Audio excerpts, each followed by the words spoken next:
Alright, we're officially back from Christmas. I hope you guys had excellent festivities, safe travels, and everything is alright with you. On my end, we took a small hiatus and we're all back at work now, so there won't be any delays in the analysis moving forward. Now, before I start, I just want to thank Kunal and Haraj from Saj. Those are two buddies of mine who really helped me overturn a bad situation with a purchase we'd made. So shout out to Haraj and Kunal. On to today's analysis. The Kenya Kwanza group have started peeing on themselves because of Uhuru Muigai Kenyatta. I say this because they are now blaming Uhuru for the bad press they've been getting of late. Just check out this article, and I quote. It's titled, Corridors of Power Onto the Body. Political chatter in Nairobi is getting uneasy with whispers of an invisible hand quietly scripting the national mood. Unverified reports suggest foreign political tacticians slipped into the city recently for hush-hush meetings with a few well-connected locals, no records, no paper trail, just a sudden shift in the online temperature afterwards. Sources say the digital space is now showing signs of unusual coordination. Whispers even link the pattern to a former president and names familiar with past global data manipulation scandals, with insiders calling the tactics uncomfortably familiar. What's clear is this: Kenya's online political climate has turned hyper-reactive, with sentiment now moving in engineered waves rather than naturally. If these whispers hold any truth, the 2027 race may already be underway, and so on and so forth. Now get this, people are just now blaming Uhuru Kenyatta for the bad press towards Kenya Kwanza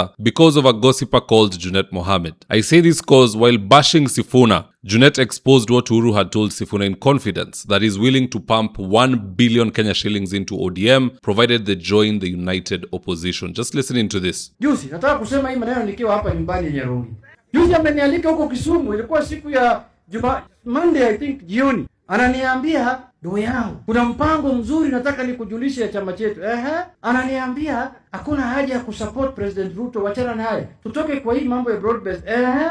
Mimi kwa kazi yangu ilibaki tu tufanye namna gani? Anasema tuko na mpango mzuri.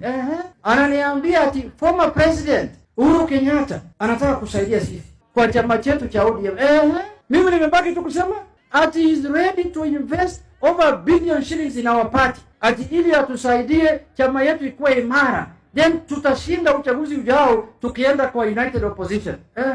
That part where Junet says Uhuru pledged 1 billion to ODM is what's causing people like Chergay, Farouk Kibet and other washed media houses to start attacking Uhuru. But this attack in and of itself is not as simplistic as we might think, because after these guys gerrymander the borders through Mudavadi's illegal referendum, and then they're going to create 50 constituencies which will house 50 new MPs, they're going to use those numbers to amend the number of years that the president can rule in a single term. And you best believe they are worried that Uhuru Kenyatta will use that loophole to throw his hat into the ring once again. That's why they're attacking him as early as now. They want to discredit him before he even announces his bid. Now, in line with that, in this video I want us to look into some of the reasons why Uhuru Kenyatta is a serious threat to Kenya Kwanza if he meets Kasongo at the ballot. And so with no further ado, let's get after it. Number one, historically, only former presidents can make sitting presidents shorten their stay to 1 term. Look at Malawi, for instance. Peter Mutharika served as president from 2014 to 2020, then he resigned. But then in 2025, he made a comeback and defeated the incumbent Lazarus Chakwera. So William Ruto already knows that he will have a very hard time defeating the Uhuru Kenyatta wave. That's why his attack bots like Chergay are already fixated on Uhuru's coordinates. Number two, at the moment, other than Talanta Stadium and the failed SHA, President Ruto has done absolutely nothing. All the roads he usually brags about were built by Uhuru. Even the housing project that he launched the other day in Mukuru, ambayo watu wakupewa waliambiwa ngoje 90 days gas itengenezwe, it was done by Uhuru. So during a presidential debate, what will Ruto stand up to tell Uhuru Kenyatta? You know, he can tell Kalonzo, for the last 40 years you have done nothing. It might even be true. Perhaps Kalonzo did not do as much because in the last 40 years, how many years has he been in power? But will that same analogy and tactic work with Uhuru Kenyatta? Uhuru can tell him, SGR unaongea, hata tulijenga kwa mashida. We were building and fighting your goons from stealing the material. We were doing this and fighting you from stealing. You are a spoiler. Mambo ya Kimwarere na Aror and all these other things. So there is no way Ruto can face Uhuru Kenyatta in a presidential debate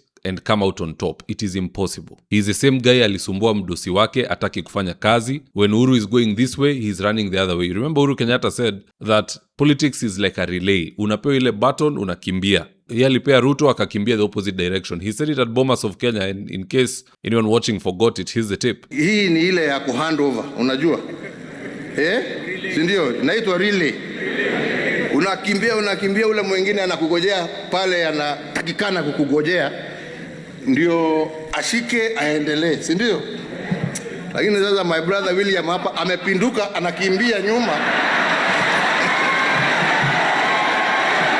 So that's why these guys are skirmish about Uhuru Kenyatta comeback. They know wameharibu Linda Mama, wameharibu NHIF, wameharibu uchumi. Ruto is a total failure. His only achievement is to reduce the cost of unga, and that's nothing. Nowadays, even low-income households have diversified. People are eating rice na unga ya wimbi. Kama wao ni wanaume wateremshe bei ya nyama ikue 100, then we'll say these guys have truly done something. Other than that, nada. We're even waiting for them to bring the referendum, do the amendments. We bring Uhuru Kenyatta back. Better the devil we knew than this fallen angel that we are just discovering. We don't know the level of wickedness in this fallen angel. So anywho guys, that's just my take. Here are today's ads of the day. If you're in need of office partitioning or home interior works, i.e. kitchen cabinets, modern media walls, wall decoration, wainscoting, wardrobes, tiles, bathrooms, window blinds, gypsum and so on, reach out to Suima's Interiors at 07170 443 or info@suimas.co.ke, and they'll get all your needs sorted out. Whatever it may be, all interior works, these guys are the best at it. If you're in need of electrical wiring, solar installation, or electrical fittings such as strip lights, snake lights, downlighters, or chandeliers, contact Engineer Wycliffe at 0707 476602 and he'll get your house dapped up.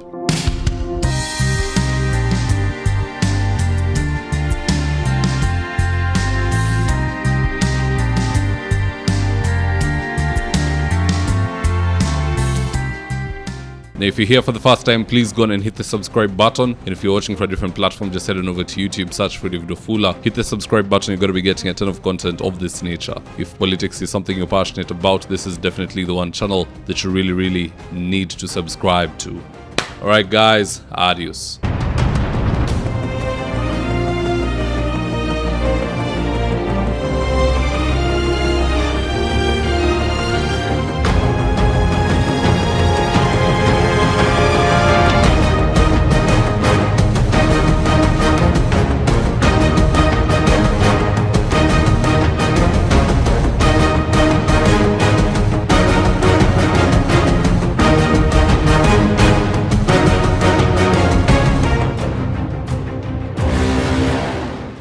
Thank you for choosing David Wafula as your primary news platform. We put countless hours in research, recording, and editing. By showing up each and every day to watch our videos, you encourage us to generate more videos for the viewers. We are on a mission to inform, educate, and build a better tomorrow. To our thousands of followers in a world full of presidents, kings, and queens, you are the real gem. Adios.